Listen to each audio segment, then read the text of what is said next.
Lideri i Aleancës për Shqiptarët Ziadin Sela ka konfirmuar sot se gjatë kësaj periudhe të turbulencave brenda koalicionit qeveritar ka pasur tentativë nga partitë e pushtetit për bisedime për hyrjen e partisë së tij në qeveri.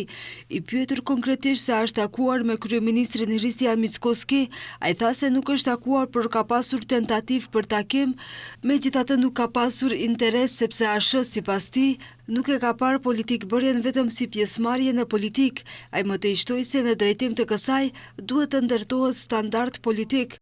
Të tjerët janë brenda aleancës që erdhën vonë në aleancë, të cilët e shohin Aleancën për Shqiptarët si një mjet për ta prish dhe për të mbush xhepat e tyre.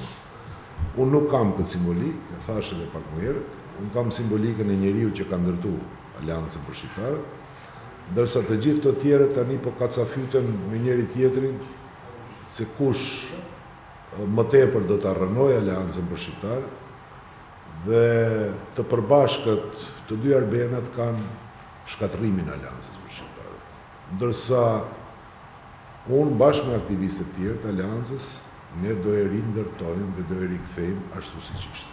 Ndërkohë, 2 javë pas dorëheqjes së Arben Taravarit nga pozita e ministrit të shëndetësisë, qeveria ende zyrtarisht nuk ka propozuar kandidat të ri që do të vinë në këtë post, por edhe në funksionet e tjera publike që mbeten të zbrasta pas dorëheqjes së kuadrove të Taravarit. Sipas ardhës i mundshëm i Taravarit, ditëve të fundit ka qarkulluar emri Azir Aliut, ish ministrit të shoqërisë informatike. Mickoski ka komentuar sot këtë propozim, duke thënë se nuk e sheh si pengesë faktin që Aliu është me profesion informaticient, ndërsa është propozuar për të udhëhequr me dikasterin e shëndetësisë.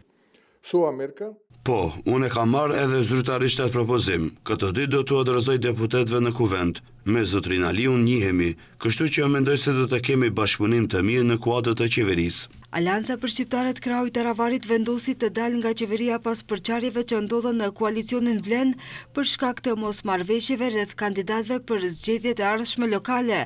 Pas këtyre zhvillimeve, Taravari u akuzua nga koalicioni Vlen, por edhe nga Mickoski se synon bashkëpunimin me BDI-n.